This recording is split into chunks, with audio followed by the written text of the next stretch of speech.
Beyond Pricing, the Journey to Profitability. Welcome. Good afternoon, guys. Welcome, everyone. This is the 5th episode of the Revenue Manager series, part of Web Summit Hospitality Net. This is Enzo Aita, and I'm really glad to welcome you on board on a new exciting episode. How are you, Diego, Federica? All good? Yeah, all good, Enzo. Very well, yes. Yeah. Fantastic. I know, Diego, you are in the other side of the universe.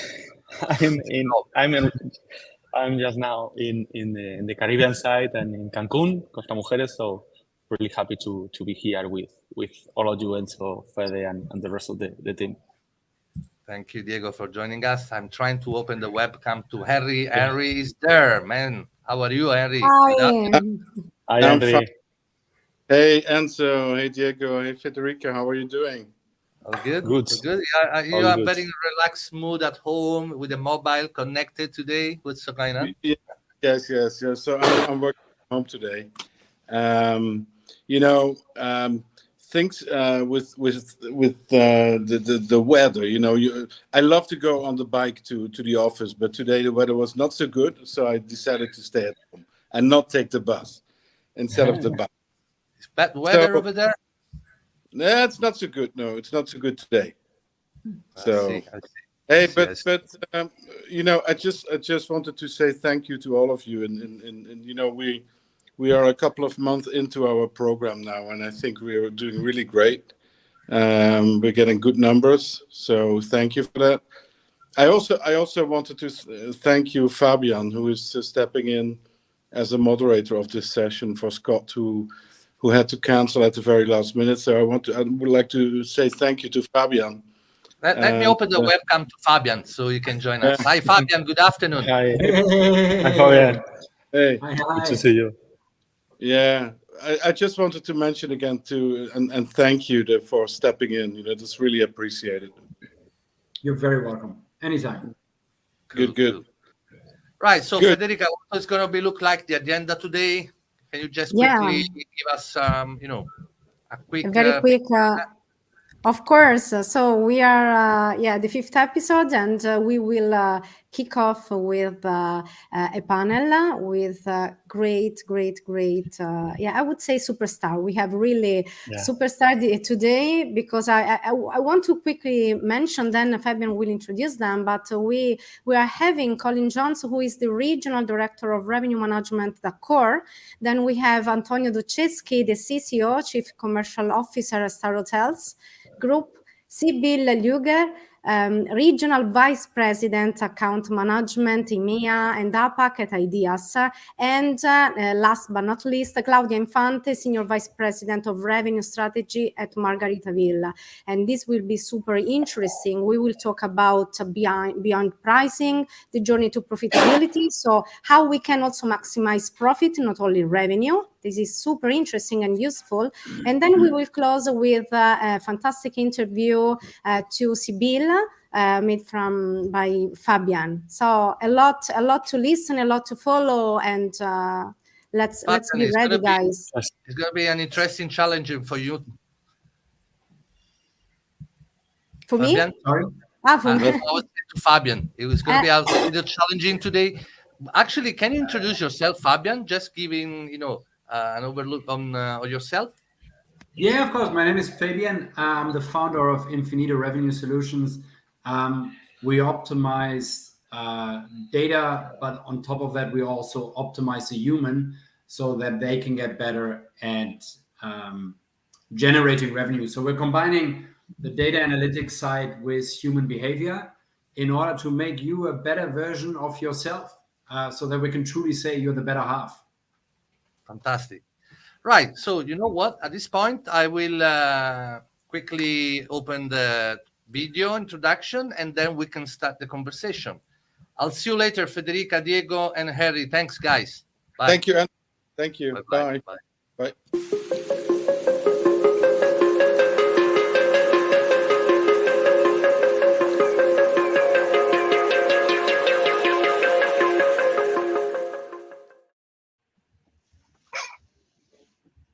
Hey, welcome on the show. Hey everyone, good to see you again. are live. Thank you for joining me. Today is going to be pretty awesome because we're finally talking beyond pricing on the journey to profitability. Now, we have a global audience, and some of them might know you, some of them might not. So what I want to kick off with is a little bit of an opportunity to do a quick intro, but I want you to treat it as a 30-second speed dating contest, right? So what you are, what you do, how you're doing, but please explain it to somebody who has absolutely no idea of some of the things we do in our daily lives. So ladies first, Claudia, Sibyl, up to you. I'm happy to go. Is that all right, Claudia? So Absolutely. Thanks, Claudia. So I'm Sibylla, so I'm with Ideas, and like Federica said, so I'm the area vice president for account management in Europe, Middle East, Africa, and Asia Pacific. And the majority of my career I always spent within the hospitality sector. And then I got hooked to revenue management, and from there I moved into Ideas. And first what I did, I was training the solution, but then I actually moved into working with clients. And my job was really to kind of understand what they want to achieve strategically and then help them move towards that path. And now I'm actually fortunate enough that I have a team of people, and actually I help them help our clients. So that's what we do. Our job is really to help our clients to be successful on their journey of revenue management and achieving the profit levels they want to achieve. Awesome. Claudia, over to you. Hi, thank you for having me. This is a wonderful way to meet new people. I'm Claudia Infante. I'm the Senior Vice President of Revenue Strategy for Margaritaville Enterprises. We are a lifestyle brand. We're probably the only lifestyle brand. If you can find another one like us, I'll challenge you to do that. And we basically are a company that brands different experiences across a lifestyle. So you can find anything from Margaritaville homes to Margaritaville pontoon boats to Margaritaville flip-flops or sandals. So there's a lot of variety in the product of Margaritaville. I have been in business and in this career of hospitality for about 25 years. I started in technology reservations many years ago. And have gone the gamut of reservations technology through to revenue management and revenue optimization. And while I drive the revenue strategy for Margaritaville Enterprises right now, my main focus every day is actually data management. So my profitability journey is a little bit different potentially than some of your audience, but it starts with data. And so that I think is going to be an interesting conversation to have today. Thank you for having me. Awesome to have you. Antonio, over to you. Thank you, Fabian. I'm Chief Commercial Officer of Star Hotel Group. It's a small group of 30 hotels across Italy, UK, France, and the US. And in my daily job, I have a passion for people and numbers. And I think when we talk about profitability and the way we need to go about profitability is really combining people, culture, and data. And I think I would like to say that in our journey, we are 80% to the profitability optimization, but we're not. So the bad news is that we're probably only about 40% where we should be, but the good news is that we head in the right direction.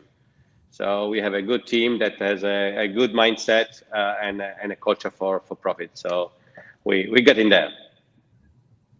Love this culture for profit. I might take that. Colin, last but not least. That's right. Hi, everyone. Thanks for having me as well. So my name is Colin Jones. I work with Accor Hotels as a regional director of revenue management. I'm based in Toronto, Canada, and I cover a region of hotels in Canada, Mexico, and Caribbean as well. And I have colleagues spread out the US as well that do a similar job. So I've been with Accor for 11 years, but I've also run the gamut of kind of operations, come up through operations and into revenue management in a couple of global roles with Accor in Paris, and mostly working on the technology systems and programs from a strategic level, centralized, that we then roll out to the hotels and help train them and support them in that way in the revenue strategy side. On the profitability journey, I believe we're far along the way actually in Accor North America, at least. And we focus more on the luxury side, upper upscale luxury hotels, average size of about 450 rooms. So we have a wide variety of mix at our hotels. And since we're on the luxury side, I think we found a balance of service levels and what to expect and trying to meet those expectations in this environment with ADR increases and thinking differently about how our new customer is like after the last few years. So I think we are in a very strong position on that journey. Cool. Thank you for joining us. You're, I think, the earliest among all of us, right? Or Claudia, are you even a bit earlier? In what sense? Time zone. For you guys, it's morning. For us, it's afternoon. No, it's about 11, 12. I think we're in the same time zone. We're Same Eastern time zone in the United States. Not too early. It's not too early. We're awake.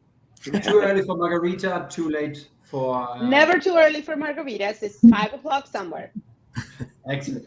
Let me try and be a little bit facetious or controversial or play the devil's advocate here.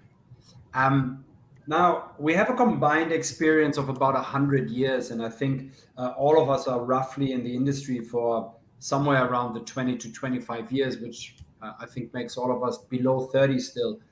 But we're still talking RevPAR, right? We have a hard time talking RevPAR.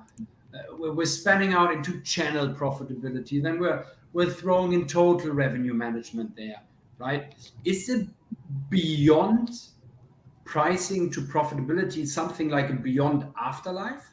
Like, why now? Why do we now have a shot at getting it right and pushing the industry in the right direction, right? And I'll start with you, Anthony, just because I just saw you first. Yeah, thank you. I think if you say if we're ready for profitability, yes, I think our industry has never been so ready. Culturally and system-wise, I think we're now in a position. Our industry has been very traditional, as we know.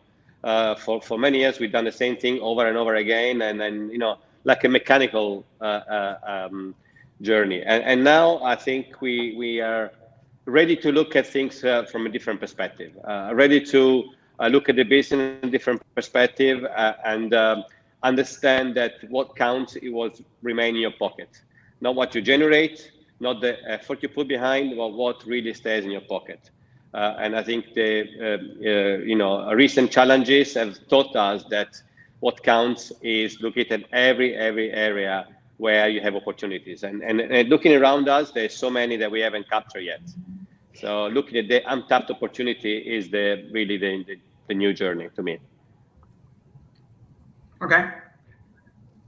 Sibyl. Yeah, I agree with that. I think, if I may, I think one of the reasons that hospitality is finally catching up to being more driven by profitability than it is by RevPAR or RevPAR or TRevPAR or whatever other number of acronyms we have to drive those numbers, is the fact that I think we finally have a better set of solutions, especially in the data side, in the data side, to compare and to actually bring other elements of profit that hadn't necessarily been tracked before, right? So everything right now is profitable. And if you're a brand, for example, that is driving or generating profit and revenue through attention, whether it's social media or social engagement or some of the other metrics that we didn't have before and we're not part of the equation in profitability, then that's one of the growth areas that have happened in the last 5 years, right? That now media is also part of your revenue combination, whether we like to admit it or not.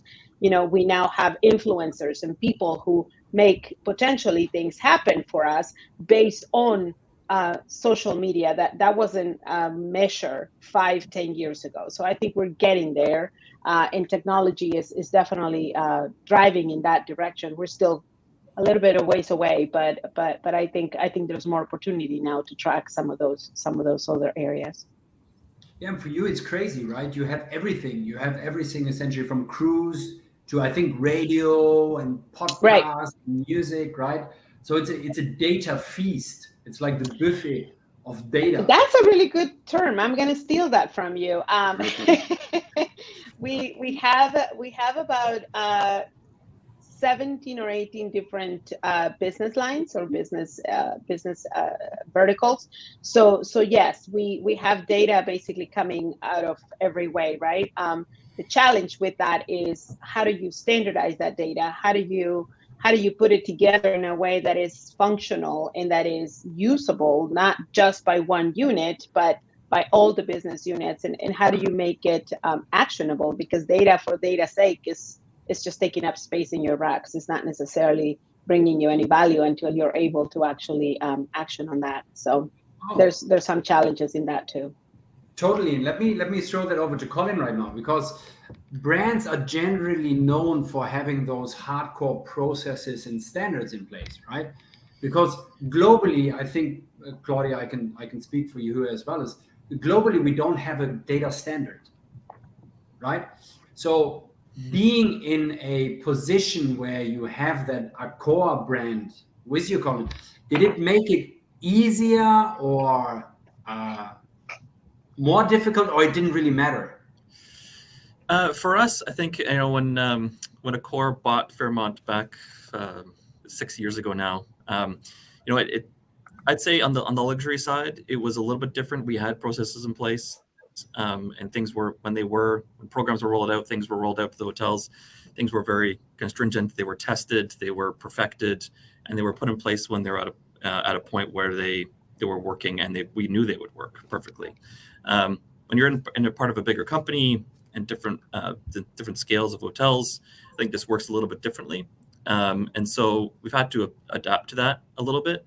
But on the luxury side, I would say, we try to be autonomous, mostly autonomous to the hotels, so that they can adapt to their markets and they can adapt to their product and their market mixes, and give them the most power to be able to make decisions and be profitable. Cool. Yeah. Now, Sibyl, let me ask you something here, because you have a global view, right, across all areas, and in your title you have account management, so you're talking a lot with clients, not always going hardcore into data and drilling through that. Is there an appetite? Are we somewhere where we were a couple of years ago when the journey into conference and events management started? Where you had that issue with data, or is the data all there and we just have completely untapped it? So I think it's a little bit of a combo between the two, and I think there were lots of valid statements which were made. Does the industry want to move forward? Yes. And there's a lot of talk about it. And I think more and more companies really look at which data they can use, because we sometimes talk about data as if there's a data sparsity, but there is actually no data sparsity. There's actually so much data that we sometimes actually struggle to know how we compartmentalize the data to really actually gain the insights from it. So, but, the hospitality industry is definitely looking to move beyond rooms. They're definitely also looking to go more into profit optimization. We have also seen a massive shift in terms of owners and operators. They are really much more focusing on profit optimization because they also see how it actually links into increasing asset value. So you actually see a very strong shift in the commercial mindset. And I think previously there were quite a few obstacles the industry was facing. And a lot has changed, though. Technology has changed, data has changed. I think as an industry, we have advanced with revenue management.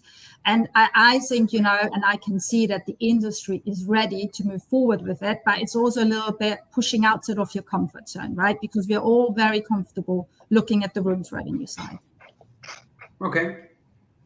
Now, everybody here talks revenue, right? But Antonio, let me ask you that, because you talked about profit culture, right? And I know Colin also mentioned profit culture to me once on the side, but let me stick with Antonio for 1 second. What role does a revenue manager have in that journey, right?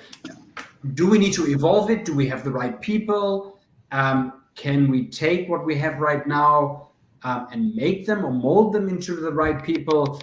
I know it's a long-winded question, but tell us about your experience of how you started and how you used your team to take them to the next level, and what you think the global role will evolve to. Yeah, thank you, Fabian. That's a great question. I think certainly the role of revenue manager need to evolve.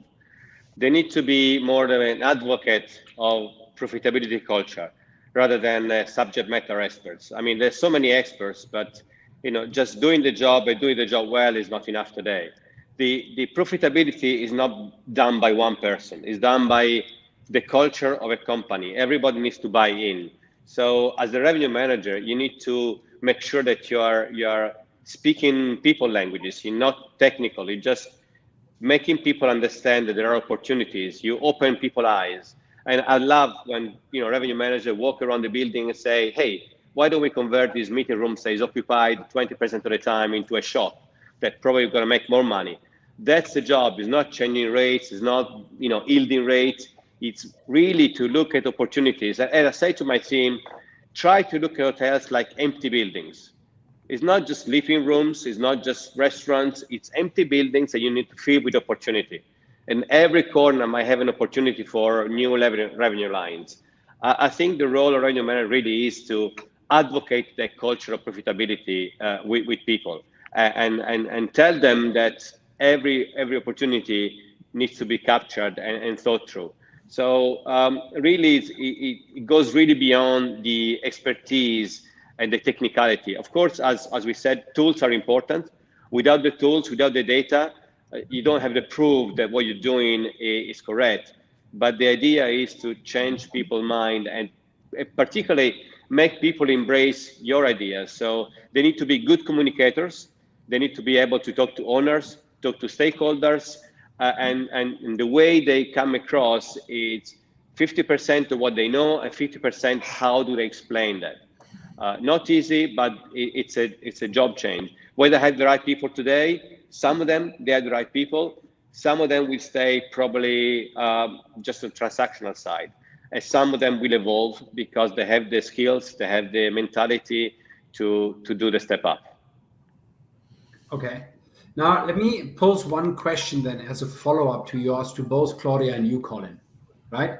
Now, when we talk about profit culture, right? So for you, Colin, it's across the multiple properties, and Claudia, for you, of course, at the different 17 business units, right? Now, if I wanted to be contradictory, I would say, we can't optimize profit because you have management agreement, franchise agreements, you have own properties, taxation in different countries are completely different. It's not going to work.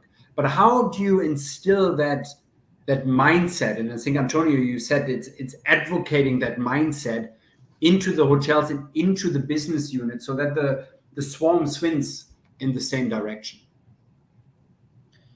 I'll go ahead. We include it from the beginning, right from we incentivize directors of revenue on this, revenue leaders on this. We put it in their incentive, and and that's part of their goals essentially at the end of the year is to maximize profit. And it's not just the old kind of RevPAR index type goals. It's looking at profit as well and thinking about different items, maximizing space in a hotel, in a building, and thinking differently about these situations. So we make it a goal for them. We incentivize them on it, and then we make it part of their culture in the building with the general manager, with the senior leadership team. We get them in front of owners that are also talking this way and try to get them exposed to as much as possible so that they're always having this in the back of their mind when they're making a decision and looking at data so that they can speak to it properly and also be able to be on the other side to understand the data and to present it properly. Now, Claudia, I think for you, it might even get a bit more complex because you have this cross-proliferation or whatever that word is, where you kind of have to attribute, and I think Alan Young asked the question earlier in the chat, is how do you actually attribute that one thing to the other from what you did, considering you have all that multifaceted one? Yeah, exactly. That's it. Thank you, Alan, for that amazing question. Yeah, for us, attribution is probably calculated differently than if you are in a single path business or in a single unit business.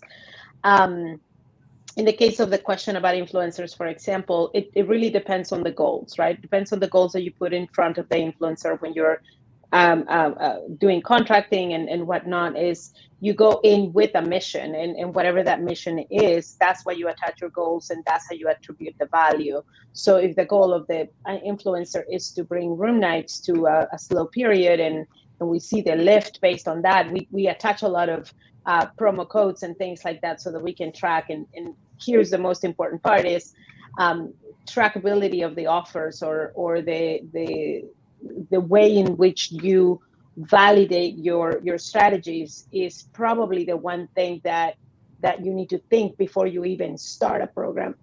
Start a program is how are you going to validate the results of that program. So that's a big part for us. And then in general, as a brand, our profitability is not necessarily that of the hotels or of the cruise line or the stores. Our profitability is driven not only by the revenues and the, you know, after taxes and all of that, the EBITDA, but it's also driven by the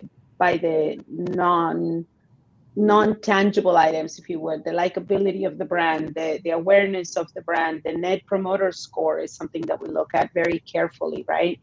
Because all of those values are not only ensuring that you're profitable today, but they're also future-proofing your company for the future. Sorry, I was on mute. Now, let me ask Sibylle something here, right? Because again, we're going down the direction where we talk data and more data and data, right? And most people will sit here and go like, well, that's the crux of the issue, right? There's just data and you're telling me I need to do more and more data, right?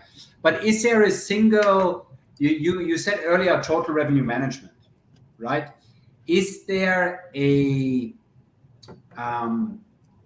process or something that we already use that can help us go forward? Like, is there an anchor point that we can go on and say like, yeah, cool, we're doing that already. That's my starting point. Well, so the way how I sometimes like to look at things is, so when we talk about total revenue management, and like you said quite rightly, Fabian, if you talk about all the data, it all starts sounding very complex. And I think this is probably why the hospitality industry then said, no, I don't want to move forward with it, because they just find it too big, of too much of a daunting task. But if you actually want to look at it in a very simplified way, and I don't want to downplay total revenue management, right? But think about back 20 years ago when we started with rooms revenue management. Nobody woke up one morning and said, oh, I'm going to yield my rate today, because you would have not known how to yield your rate today. And I think that the process and the steps which we're kind of used to arrive where we are today with rooms revenue management, you can apply to total revenue management. And I think, Claudia, it was you who said it, you deal a lot with data. I think everyone will agree the first thing you had to do in order to make rooms revenue management happen, you actually had to have business standards, business processes, and you had to have a data management process in place. And what I mean by that is like put your data into a structure. You needed market segments and rate codes and source codes, because you needed to find a way how you can actually look at this data. And then from there, you need to look at the data, how clean it is. And I always think back when I was a trainer and I worked 5 years as a trainer, right? We would go in and we would install the system and you look at how they're tracking their reservations. Well, reservations were actually not tracked in the order you received the reservation. No, because it was all manual. You actually inputted reservation and the order the client would arrive, which is obviously great for a manual environment, but it didn't allow us then to put together a very strong forecast. So I think the process you need to think about is really have your data in place, think about the data, how do you need to structure the data? And maybe how you structure data in a manual way doesn't work for a more automated way. So you need to think about structure the data in a way so that you can do forecasting. And then you arrive at total revenue forecasting. And then if you look at this study from AMR research, the benefit if you do that is that if you're actually able to improve your forecast by or your forecast performance by 3%, you get a 2% lift in your profit margin. So if you start forecasting all of your total revenue streams, and it doesn't have to be perfect at the beginning, not only will you just increase your profits, but you will also achieve, in terms of what Antonio is very passionate about, you get actually all the teams to work together, and departments no longer think about, oh, this is what I need to achieve. You really start thinking more about what is it that my hotel or my organization needs to achieve, so that you really get the best revenue out of what's in there. Cool. Now, totally get it, right? Let me ask you this. A lot of hotels might say, okay, that's all great, but let's talk about food and beverage, for example, right? When you talk about food and beverage optimization, all of a sudden everybody goes like, yeah, easy, right? But are you talking server optimization, table optimization, food cost optimization? So there's just all those different things that people then have in their minds. Now, we're not talking profitability, which kind of makes it like this entire blanket on everything. Do we owe it to the industry to streamline that a little bit further? Or let me ask you different, who in the industry can we look at, department-wise in the hotels, that is actually doing pretty cool things in profitability, and for them it's really normal? So what I think will happen, and so when you look in the industry, you see that there's more and more a commercial revenue leader being brought into play, right? Whereby sales, marketing, revenue management, distribution, they all report into the commercial leader these days. But you kind of need to bring it down into the F&B side. And I actually agree with Antonio. I don't think it's a single person's job. And in my opinion, it takes a village. And you also kind of need to think about what is really measurable and what is relevant. And I don't think we truly know all of the in and outs today, but I think it's, that you can actually think about how can you optimize on your restaurant space. I know, for example, many companies do menu engineering for a very long time, and they have been very successful. And sometimes it's also the question, to which lowest level do you want to bring it down till actually it no longer adds any value, right? So sometimes I think rather than going immediately completely deep, find your low-hanging fruits higher up. Gotta ask, what are some of the low-hanging fruits then? So within F&B, you mean, or in general? In general, like if I hear you right now and I'm watching the LinkedIn comment, I go like, okay, low-hanging fruits, give it to me, right? So, and Colin, Antonio, Claudia, please jump in, because you have all started that journey, right? So I'm pretty sure you didn't go like, let me tackle the biggest, meanest boxer in the room, but you kind of went like, yeah, that's my weight class, I'm going for that one. I think for me, we've been doing restaurant revenue management now for 8 years, I guess, and so we've rolled it out to a lot of different hotels, and we've seen a lot of success in it. And there is a lot of low-hanging fruit, I would say, for the most part on the F&B side, very service oriented, and so you need a commercial leader, a revenue leader to get in there and look at data and point at some things. Many engineering, even though it does happen on the F&B side, it does take, I think, revenue management or a data person to get in there and start to look at it and question these pieces. Whenever I go to a hotel, whenever I visit a hotel, I'll go to the bar and sit at the bar, and I'll look at, we have an app. We work with a vendor that gives us data on the restaurant side, and I'll look at their top sellers and I'll look at their menu and see how they're priced. And right away, typically I can come away with 2 or 3 pricing changes that are very obvious to change. And I give that feedback to the hotels, and we've seen a lot of success in just some of those small changes. And those, I think, are low-hanging fruit. You can spend hours on this, but some of the low-hanging fruit, I think, is there very quickly once you start to get access to that data. Yeah, I think for me, if I may, there is a couple of things that you need to look at. One is space. I think we have a lot of unused space in hotels, particularly in Europe. I mean, in the States, they're doing a better job. Every space is more or less a revenue generator. In Europe, there's not quite the case. So we have an opportunity there. Another one is to make it easy for the clients to generate additional revenue. There's a lot of areas that we haven't untapped yet, particularly because we're not looking at the purchasing attitude of the new generations. They want things very easily. I remember when we put an app on a pool run by Nikki Beach in Monaco, and people could order at the deck chair directly with the app, and instead of searching for a waiter, the revenue increased by 30%. And people were willing to order new things, but we just couldn't capture the demand that time. So simple things. And another thing that I think we're not looking at enough is training. We need to train our people to profitability. I don't think, or probably not anybody does, any specific training on profitability. We do a lot of training on service, on sales, on marketing. We're not training our people on profitability. And that's a big, big miss in my view. Oh, I agree with that. Go ahead. Sorry, I agree with that. I think the biggest challenge to profitability is always human factor, right? When was the last time you, and I like what Colin was saying, when was the last time you sat at your own bar and saw if your bartender was paying attention to you finishing your drink and offering you a second one? All of that becomes profit at the end of the day, right? When was the last time you got upsold at one of your hotels, right? To a next room category? When was the last time you were offered a service that you were there and potentially a buyer for, but your desk, your front desk, your staff did not know how to even approach the question? So I think I'm with Antonio on these. I think training and culture in general of profitability is something that has to come from the top.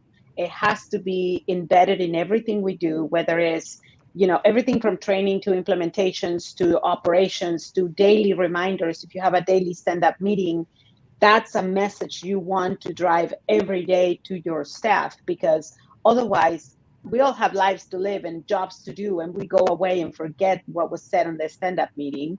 But if it's something that becomes part of your routine and part of your everyday credo that you bring to your staff, then it becomes a cultural item. Diego just also posted a question here, right? Kind of like the Terminator question: man versus machine. I'll be back. Right?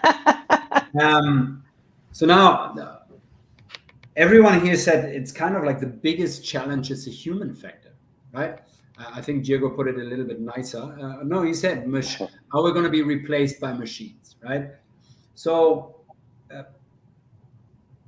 what, in your opinion, is the role of machine versus human? If there's a versus, right? It's not going to be a celebrity deathmatch here, for those of you who still remember the MTV times. But is it a symbiosis? Is it a collaborative approach? Is a human going to take center stage, or will be forgotten? If I can go first, I am with Diego.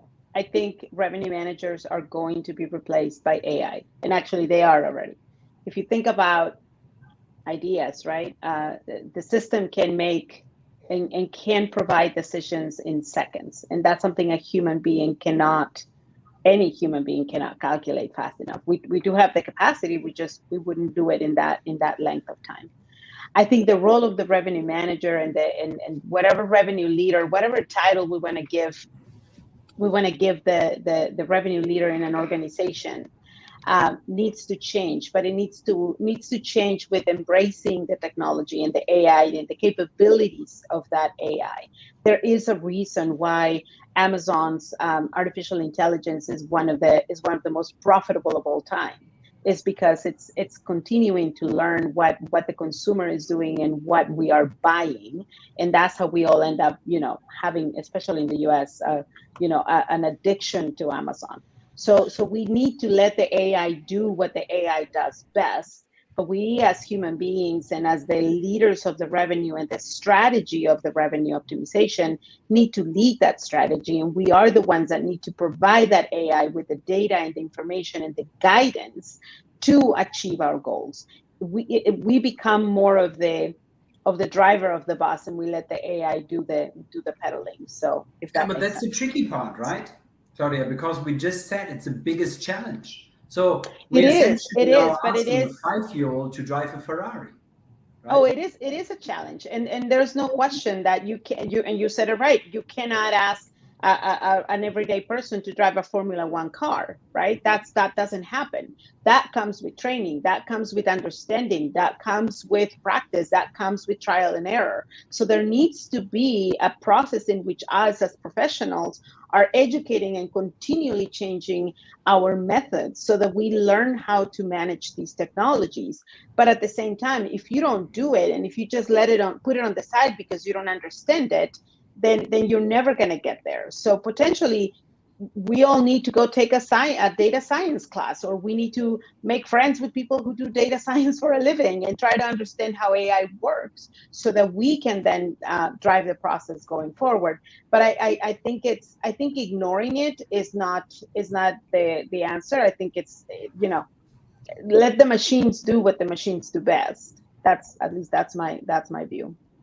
Yeah, I think it's go ahead.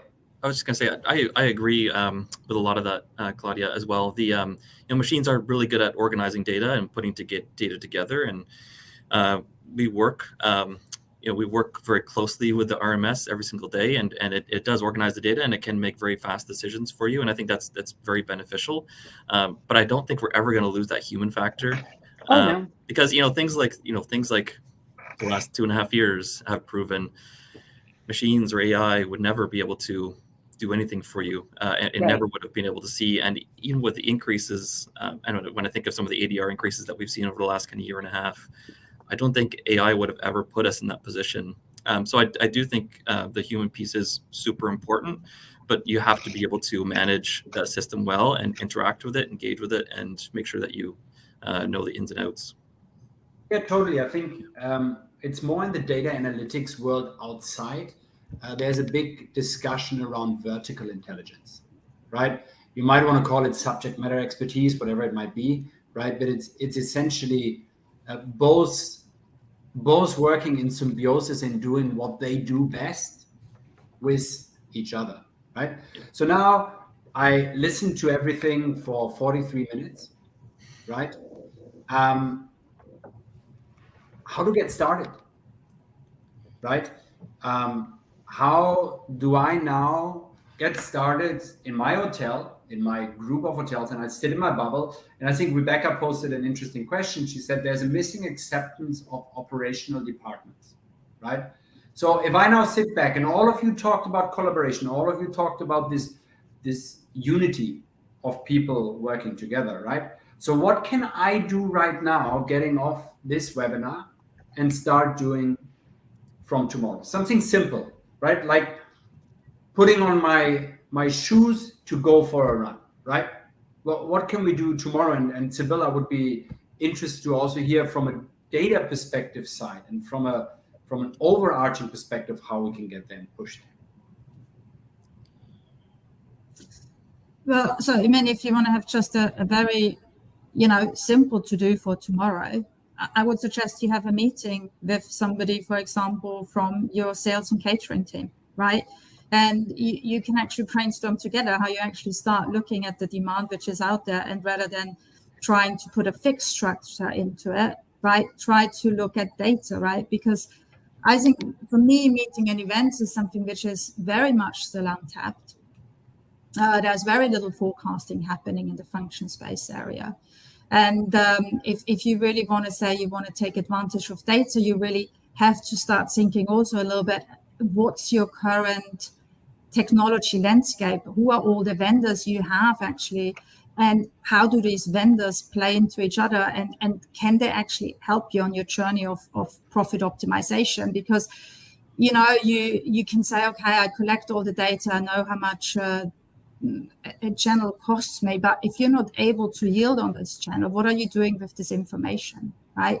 But you take it, and I think we have to become very smart in terms of, if we collect data, if we look at data, think the process through, think it through to the end, and not just collect data and then don't do anything with it. So we always had the rule when I worked in revenue management, if I had to produce a report and somebody just looked at the report and didn't do anything with the report, don't produce the report again, right? Because it didn't provide value to anyone. Oh, totally. Colin, Antonio, question for you, or even Claudia, right? Colin, maybe your advice is perfect. Go tonight to the bar and have a drink, right? Have a margarita, right? Maybe that's the kickoff, right? What is it? Where can I start? I would say, we have this. We have a great, what we call a general session, essentially, and we do it a couple times a year, where we'll get operational departments together. We'll get a couple people from the room side and the F&B side and the kitchen, and we'll get different leaders at all different levels within the hotel together in a general session, and we'll put them at tables and mix them all together into different teams, and we'll ask them for feedback on, what ideas do you have? What creative ideas do you have? What can make us maximize profit? What can we do better as far as revenue, top line, as well as on the profit side? And we come up with, the teams come up with a lot of different ideas, and that's their one time to get in front of the general manager and the senior leadership and be able to talk about their ideas.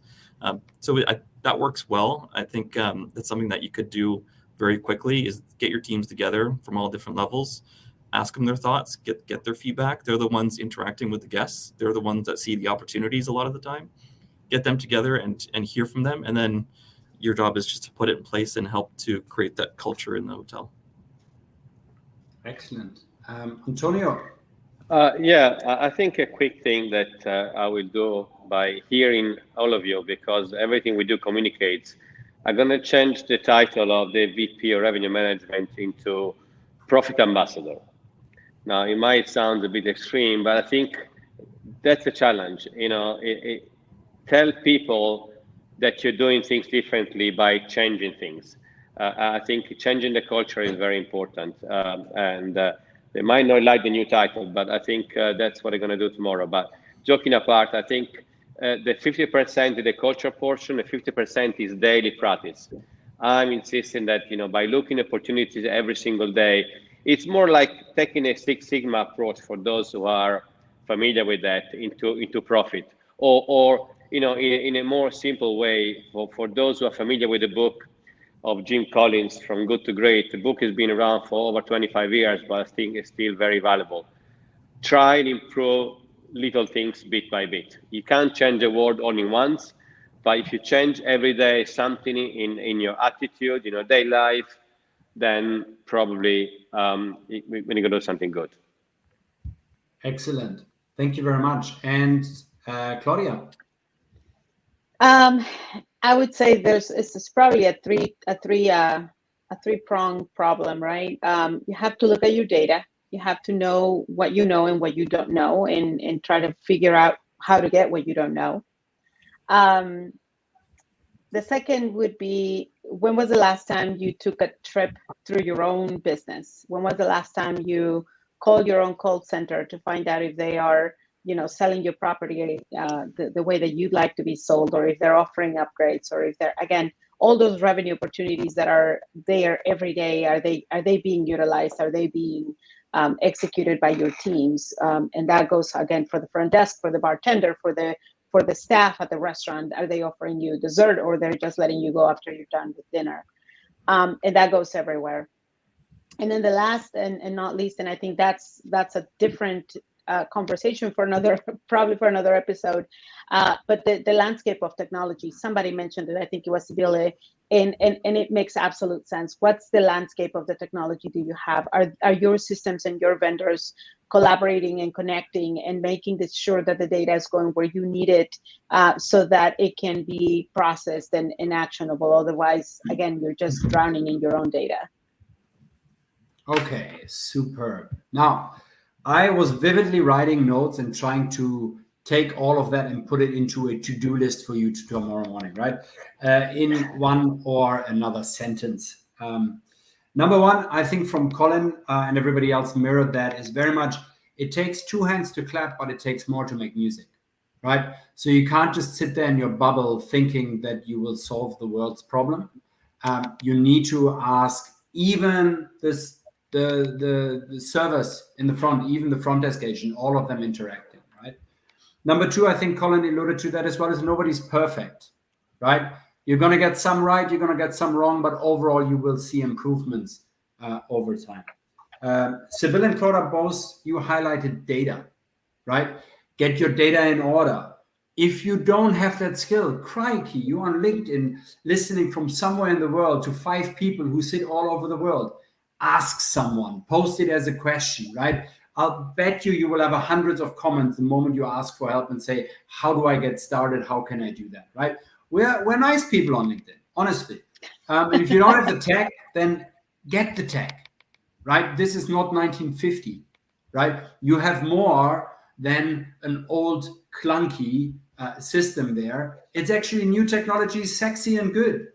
Number 4, I think, have a coffee, have a drink, experience your hotel, right? Go for the low-hanging fruits, and the rest will sort itself out.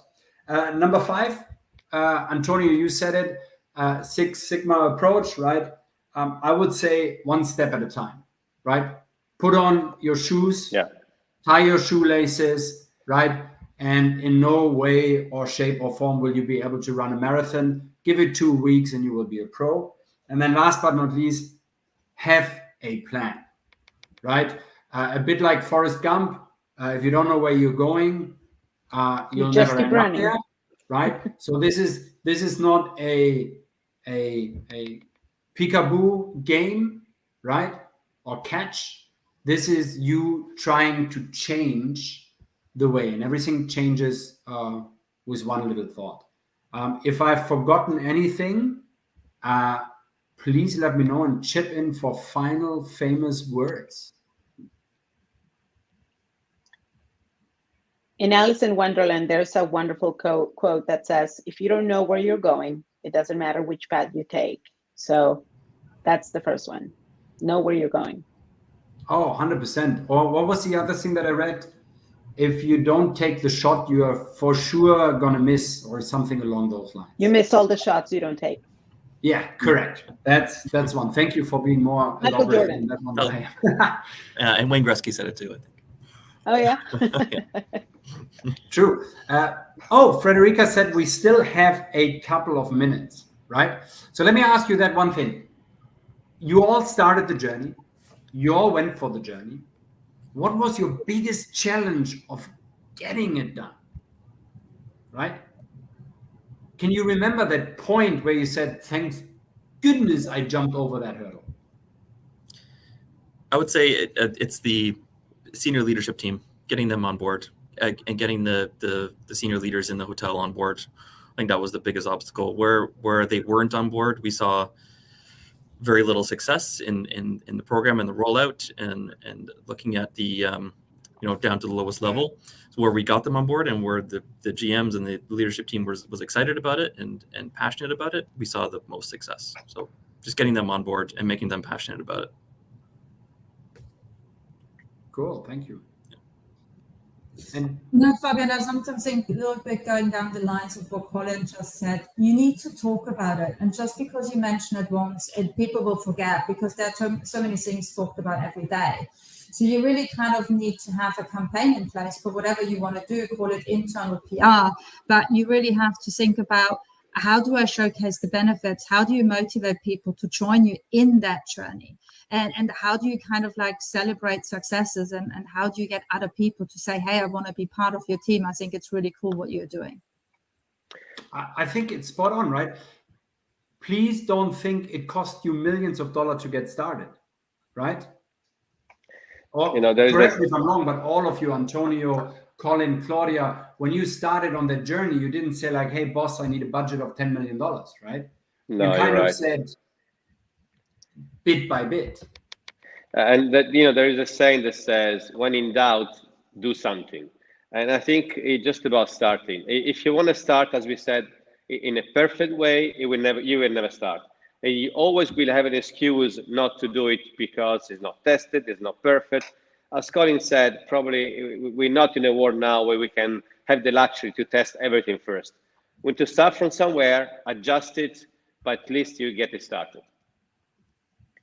Yeah, change is always a challenge in general, the culture, right, doesn't happen overnight. So that in itself is something you want to iterate and continue changing and evolving as you go.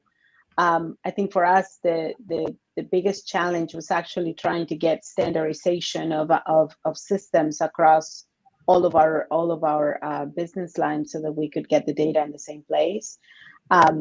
But that being said, our senior leadership was absolutely on board, and that makes a difference. So in general, you have to have that commitment at the very top, because then it's much easier to bring it down to the operational levels. And if the top is aligned, then it's easier to align everyone else behind them. Okay. While we're at it, let me ask you. We fast forward now 5 years. Right? We're going to have exactly the same panelists. We're going to talk about profitability, right? We're all looking as dandy and young as we do right now. Take a picture. What would the title of this episode be? We survived.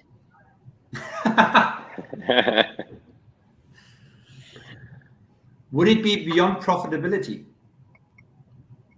I think it'll be profitability as a culture. Yeah, sustainable profitability. I think sustainability is not squeezing profits. It's just making the company sustainable in the years, throughout the years. So Right. Making a good profit, but not an extreme profit that will squeeze out the company. That's another goal, and that's something we fight every day because of the new investment funds. They want to go so fast, and 5 years down the road, they want to profit, sell the company, and get somebody else on board. And that does not generate sometimes a solid, sustainable profit. That's a challenge today. It's a great question. Sustainable profitability, right? Because a lot of times people go, well, how can I make money and keep people happy? Right? Because at a certain point in time, somebody will want a return on investment. So is it our chance right now to plant that seed of sustainability? And if so, how can we? Right? Especially in a big ship like yours, Claudia, or Colin, or even Sibyl, from your perspective of giving to the industry. I think for us, the sustainability comes, and I actually said it. One of our goals here is to future-proof the company, is to establish strategies and actions today that can continue bringing that churn revenue, if you would, that profitability into the future. One of the best ways to future-proof your company, whatever company you have, is to understand how your business model is changing with the new consumer groups that are entering the marketplace today. What we used to sell 15 years ago makes sometimes no sense today, right? I have a 24-year-old son and a 21-year-old daughter, and I sometimes talk to them about things that I used to buy when I was 21 and 24, and they look at me like I had three heads. They have no idea why I made the decisions I made, and they're not making those decisions. My children and everybody's children are not buying home, at least in the US. They're not necessarily buying homes. They're not buying cars. They're not buying anything that holds them down. They want experiences. They want service. They want things that are different than what we even dreamed about having. And this is the new market. This is the new consumer that's entering the marketplace. And by the way, kids nowadays have a lot more money than we ever had when we were kids, or 20 years ago. So we have to think about that, and everything that we do has to be geared towards that, including, for example, the fact that their attention span is 6 seconds, not 9, not 12, right? We have to make snap decisions, and we have to provide them with the information in a much easier way to consume, because that's how they're consuming media. That's how they're consuming messaging. So that goes throughout everything. Is our website optimized for those consumers? Is our app optimized for those consumers? Are we providing them with the appropriate number of options? Because let's say it, the marketplace is flooded with options, and so there's a lot of that we should be doing now to future-proof our companies. That is. I was going to say, I completely agree with you, Claudia. I think that's exactly the way it's going, and it's already there actually. And the companies that are doing are succeeding at it. I think are already doing these things over the last little while.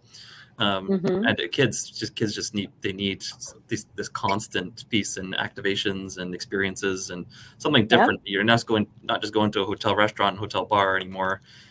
You see all these different pop-ups and you see different ideas coming through. So the hotels that are doing a good job of that, I think, will succeed. And just another piece, I think what we will talk about in the next 5 years is the same idea, the journey to profitability, but we're talking about metaverse instead of our hotel assets. I think we're talking You had to bring it in. That's a whole other episode. Right? You had to bring it in there. Oh, You yeah. had to say the NFT word. It's going there. You just had to. Next thing you know is we're going to talk cryptocurrency. Boom. But let me ask you a question from Federica. How did the attention to profitability change your strategy or your approach? Right? Did it maneuver you slightly? Was it like a slap in the face that moved you somewhere else? Or did it just happen and you didn't even know? I think profitability is a consequence of doing things in a different way. I think it's a result. You are looking for a result. I don't think you are, you're aiming for profitability. I think it's a strategy, but I think it's a result of several actions. Agreed. So it doesn't require a change, or you think it just happens, or you just naturally have it? It's an action that you have to start, right? Sorry, Isabella. But I think it's a consequence of your actions that you're putting in place. You do need the change in the culture to be able to start that process. But I think, to Claudia's point, it is a consequence of what you're working towards as you produce that culture. Intentional. Yes. Right? Yeah. Intentional consequences. Good. Because that's where I wanted to go. Are we talking unintentional here or intentional? Right? And I think both happens in tandem, right? Sometimes intentional, sometimes unintentional. But if you haven't done it, unintentionally you're not gonna wake up one morning and the tooth fairy came, right? So I think it's time to step up a gear and, as you said, Claudia, future-proof yourself, right? Beyond profitability, or at least towards profitability, right? Well, you also have to define what profitability means for your company. Profitability is not the same for every company, and it doesn't come from the same places, right? And that needs to be the kind of the guiding light in when you're building your strategy. And when you're defining, what your strategy is going to do, it has to do with how do you get to profitable? What does that mean to your company? I think that is a perfect wrap up and a homework for everybody who's here. You're going to write down on a piece of paper right now, what does profitability mean for us in our hotel? And then you post that question tomorrow. And hopefully you started a chain reaction. Thanks to Claudia. Yeah. From my side, thank you so much. I know that I had the easiest job here. Over to Federica. Yeah, you made it brilliant, Fabian. It was very interesting, and I want to thank you all the panelists. Sibyl will stay with us, and I want to thank you, Claudia, Colin, Antonio. You were great, guys, and I think you gave so many tips and a very deep insights and point of view. And and many aspects to think about and to put in place, so as you said, also let's start, and it's not difficult to start. We need to start to this journey if we haven't done it yet. So I want to thank you from all of us. And we stay now with Fabienne and Sibyl, and let's have a look of what we are having now. Thank you, everyone. Thank you. Thank you. Thank you. Bye-bye. Bye now. Okay.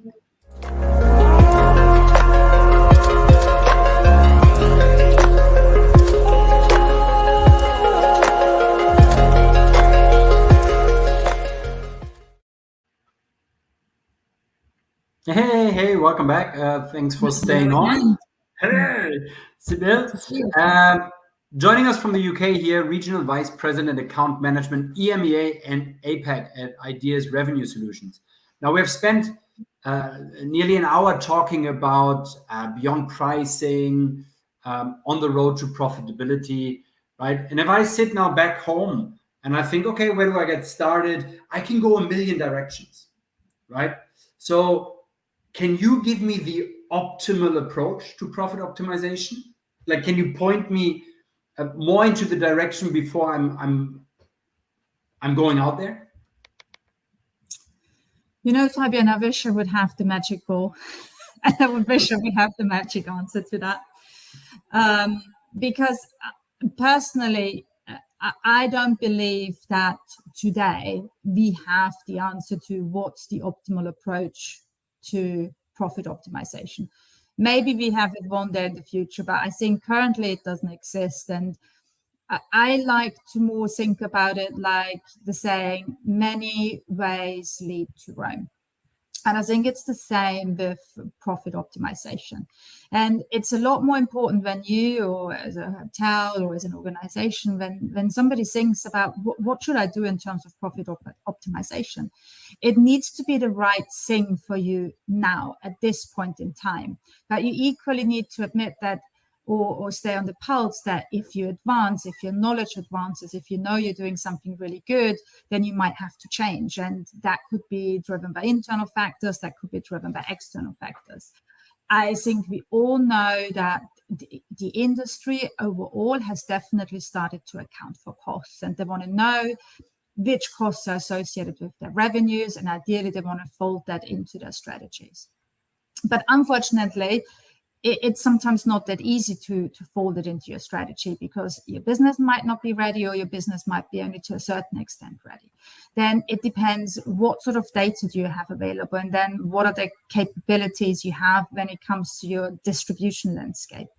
And then the other thing which I also like to always think about when you think about, optimal profit, right? There are different elements that fall into the optimal profit, if you want to call it this way. But if you just think about what do we really mean with total profit optimization, in my opinion, we think about what's my most profitable piece of business.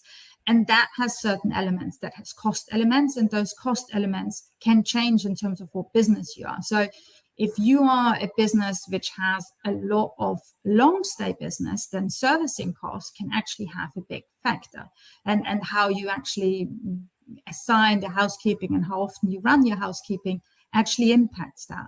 And then if you're more a full service hotel and you have a lot of clients spend a lot of ancillary revenues with you, so the non-rooms revenue, well, the next question is, well, just because to spend ancillary revenues with you, what's the profit margins linked to that? And then the next thing you have when you need to think about the cost element, so what's the booking cost of a client? So I think it varies a little bit by what kind of business you are, what you want to achieve, what cost elements you put in there. And then the other thing which I personally believe plays a massive role when you think about how do you achieve like this sort of optimal approach to profit optimization, and it was discussed a lot also in the last hour, is really you need to align your teams. And it's so important that you start think of ways how you can share your knowledge, how you can share data, how you can share your skills. And I think we still, even though we see many departments merge together. I mean, I have seen it, that you probably have seen it, marketing, sales, revenue management, distribution, all together under one head. But then you still have all the other departments from housekeeping, F&B, purchasing, spa, golf, if you have that sort of departments, they all work pretty much independent. They all have their own goals, their own tools, their own strategies. And I think in hotels, they still all work pretty much in silos, and that often creates a lot of conflict because we only think about what we want and we don't really think about what the hotel overall or what the organization overall wants. And you really need to, I think, if you want to go really on this path of optimal profit optimization, think about how can you find synergies between departments? How can you really give them common goals so that they all work towards a common goal, and that when you share data with them and market intelligence, that we actually really know what that means, and that we really know what is actually the business we want to have, what's the business we say we might want to have if we can renegotiate, and what's the business you want to turn away without actually thinking about it just from a pure departmental perspective. So per se, I don't believe there's an optimal approach to profit optimization, but I believe there are many, many ways that will bring you to the optimal profit optimization for your own organization. Okay, so we're essentially saying individuality over a standard norm, right? But yes, so by organization, absolutely. Yeah, right? by organization, absolutely. Yeah. But there must clearly be, or do you see anywhere some low-hanging fruits, right? When it comes to profit optimization, something that can be tackled in some form of another without. The issue is we look at this overall beast of profit optimization and we can easily fall into like, thank you, that's too much, maybe for another day. Right? Mm-hmm. But I'm sure there is low-hanging fruits that you can just go very easily, 1, 2, 3, you can do things. You know what, and there is. And I think it's something also, it's something we have been talking about for years, and the hotel industry is talking about it for years. And for me, that's really the function space area. It's the MICE area is one of the most neglected areas. And I think it's one of the most low-hanging fruits. There's a lot of revenue associated with that. I know that hotels and operators were a little bit spooked over the last few years because people thought, well, MICE might not come back. Who knows what's happening? But we actually know everyone wants to travel again. Travel will not die. Group business is back. And we know we have good people, we have data, we have expertise, but actually very few hotels have really embarked on the journey of saying, let me measure my profitability within the function space area. So we do it very well, I find, when it comes to groups. With groups, there are displacements that are being run, and you know how many groups you displace. But then when it comes to function space, there's still the same old story. You know what? I had this really good booking, but I couldn't take it because the function space was booked, and it was booked with a lower rate. Because nobody actually starts measuring the function space area, we do what's kind of natural. We take bookings on a first come, first serve basis, or, you know, we go back and we work on gut feelings. And what, in my opinion, one of the most low-hanging fruits is, and, you know, you can even start doing that without investing a lot of money, start tracking better your meeting and event space, start tracking your demand patterns, start understanding what's actually the profit margins, because they're massive profit margins within the function space. And then when you take a piece of business, don't just see it, oh, that's my rooms and that's how much room I displace. Think also how much more revenue could that generate in your meeting and event space, and how much more F&B could you make, so that you really actually look at how much more money could you achieve by looking at the profit margins and by actually optimizing your space a lot better. Total customer contribution, essentially, right? Correct. You move more and more towards this area of total customer contribution. And, you know, when you displace a guest, which is a hotel guest, you also need to start thinking, and I know it's still very difficult to track it for certain companies, but how much would have this guest spend with you? And if a group spends a lot more than this guest, well, there is something that also would say, well, there might be more profit for the operation overall, you know, to help you manage costs better and to help you also fill your restaurants, versus if you have maybe a group that dines out all week. So what are you going to do then with your restaurant if your restaurant is empty because you took this great group that doesn't eat in the house? Yeah, now let me ask you that question then. So we were beaten up for 2 years straight, right? Most destinations had a really awesome part this year. So whenever there was summer, it seems like, oh my God, demand is coming crazy. We're back. It's all great. And now all of a sudden you hear again, well, the winter is coming, right? And for me, it's a little bit like, it's kind of like a surf park, but we are creating the waves ourselves, or are the waves like, what are we in for? Are we in for some turbulent times? Is it going to be easy sailing? What do you think is going to happen to 22, 23, 24 and beyond? But let's just go over the next 2-3 years. So, I mean, you're absolutely right. I think everyone thinks a little bit it's too good to be true, that demand is coming back so strong, that the ADR is so high, and that everyone had a really good summer. And everyone is like, whoa, what will happen over the winter? And will my travelers come, or will my demand go a little bit away? And was it all the pent-up demand? But at the end of the day, what I think is the hospitality industry hasn't seen turbulences for the first time. I mean, both you and I have worked in hospitality long enough that we know there have been tough times. And I think the hospitality has always shown that it's a very resilient industry.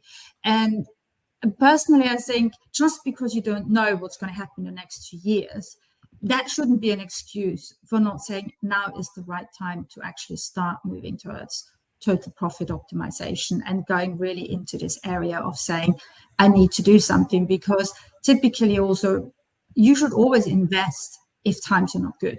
And you sometimes don't even, again, like I'm saying, you don't need to now say you need to make a multi-million-dollar investment, but just think about like the homework which you just gave to everyone. But what do you want to achieve in terms of profit, right? Where is the profit you want to achieve? And by when do you want to achieve it? And which departments need to be involved? So then create some different streams, and underneath these streams, create some little goals. And with these goals, you assign different people from in the organization so that you really create more of a connected commercial organization. You put KPIs together, you start measuring it, and by actually putting it into the small chunks of bite-sized tasks, before you know it, you will actually be quicker at the profit optimization than what you think. And it's really sometimes just don't see the big mountain in front of you, just see the small paths that lead you from one camp to the next camp. And by the time you know it, you're up on top and you're looking down, and you can be proud of what you have achieved. How important is then competition still, right? Because when we profit optimization, we talk a lot internal data, right? And we're now talking turbulent times. Right? Is there still an element that we still need to keep that in mind, or is it slightly tilting to one or the other, or it's just tilting back and forth? I think it depends a little bit how you see it and from which aspect you want to look at it. I mean, if you look at your top line revenue, of course your competition is important, and you need to see what your competition is doing. And personally, I think competition is actually helpful, right? It makes sure that you constantly think about new services to provide. It makes you think about the guest, it gives typically the guest a better experience. So I think when it comes to your competition will not get away, and competition is important. When it comes to on the profit optimization side, well, you might not have the same insights, and you don't know if the group which the hotel next door has just taken, if this is a good profitable business or not. But I think you should really still consider your comp set. You should still make sure you protect your market share, that you get your good market share. But on top of that, you need to make sure that you get actually the most profitable market share for your own hotel or for your organization. You said something interesting here, the most profitable business, right? So we're struggling a lot with cost of acquisition, right? And it doesn't matter who you talk to, it's always something else. It's like nobody knows and everybody knows better than everybody else, right? What are a couple of things that you think are fundamental? Like, how should we be capturing? Should we go down into the nitty-gritty, or is it enough to just do a little bit of a benchmark in line with our overall conversation of profitability? So I think you can go too deep at this point. So I personally would say keep it high level, right? Decide as an organization, what do you want to measure? How do you want to measure it? And then how do you fold it back into your rates, right? Because you can, if you want to say, okay, I want to measure all of my SEO spend and all of my marketing spend, and how do you then push that back into your bookings? Because it might become all a little bit too complex. So I would actually say start off a little bit simpler and say, what are areas that I can easily manage? And what are areas where I can easily actually drill down into this number? And equally, even if you start drilling down into this number, you might not say, okay, I know this channel costs me this much and this channel costs me this much, but it still doesn't mean that you can yield on these channels. It could be because you don't have the technology that allows you to yield on the channels, or it might be that you don't have the contract for the rate parity issue. So, sometimes you might also say, well, I look at this information, maybe not necessarily to yield on rates, but maybe you go back to these OTAs and think about, can I negotiate a better deal for my hotel that actually gives me a better profit? So is there a way, I don't know, that you maybe say to them, can you agree on some blackout dates? Because that's a really busy period for the city anyway, and you can fill and you don't need the OTAs, right? So I think there are many different ways how you actually can go about the profitability journey. And yes, of course, from a vendor perspective, we obviously want to go into channel forecasting, yielding the channels, all of that. But it might not be immediately achievable. It might not be achievable for everyone, but there are definitely things where you can say, I need to be just commercially a little bit more savvy to also say, I need to take the business that makes actually sense for me and that gives me a good return on my investment. Okay. Now, famous last words. Where can I find help? How can I reach you? And who can I talk to take that next step that I definitely want to take right now? So I think go to industry events. I think that's really one thing which I would like to encourage everyone to do. The industry is back out. There are lots of good conferences. Go to good conferences, speak with other people, speak a lot with individual contributors, listen to TED Talks, look out on LinkedIn for any posts that interest you. And then, also remember, you can always, for example, contact ideas. We are always happy to help. We have materials that are just free. It's just some market intelligence, which we are happy to share, which people can read up and you can try yourself, to embark on this journey. So I really think, these days, networking and social media is definitely your best place to also start, and then think about, who do you want to partner with to actually embark on this journey? Who will help you to collect your data, help you get your data in order so that you can take the next step towards total revenue forecasting and then the yielding and the optimization. Excellent. Thank you very, very much, Sibyl. I took a couple of notes here that even if you're not ready, you can still get ready, get your data. I think conference and events is an absolute starting point from a low-hanging fruit. And you said something great there where you said, like, align the team and just start tracking properly, right? Mm-hmm. And last but not least, if you have any questions, reach out to Sibyl. Questions don't ask. Questions don't hurt. And Federica, over to you.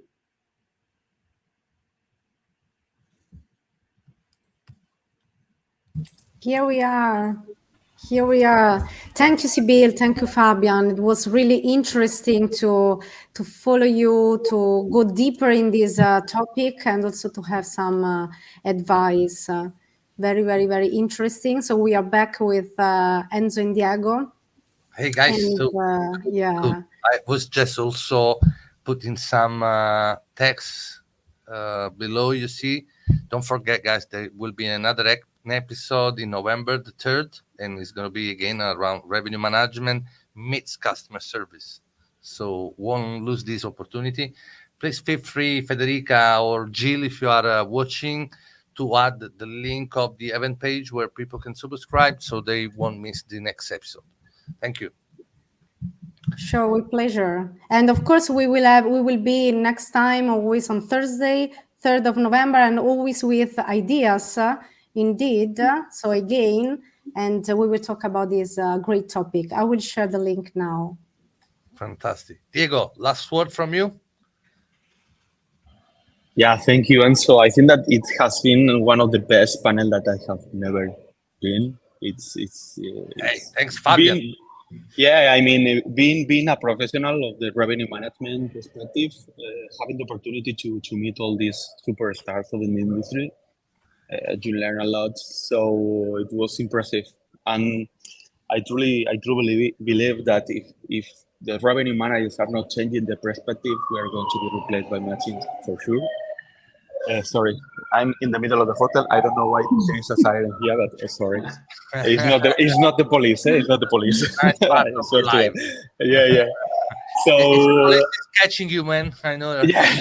yeah. So I mean, we need to become a profit manager instead of revenue manager. So there is a long path to go and a lot of job to do if we don't want to be replaced by some robots in a near future. I was just making some fun in my stupid brain right now with this police Sorry. sound. If they come over at your office, they will ask you ID, drive license, and RMS. Which RMS are you using? Yeah. Yeah. Good. All right. Thanks, Sibyl. Thanks, Fabian. Thank you very much Really for having appreciate it. me. Very welcome. Thank you, guys, and I will see you again soon on the 3rd of November. Make sure you subscribe to the next 7, and we will be there again to show the business. Thank you, everyone. Ciao, ciao. Thank Bye. you. Thank Thank you. you. Thank you. Bye. Bye. Bye.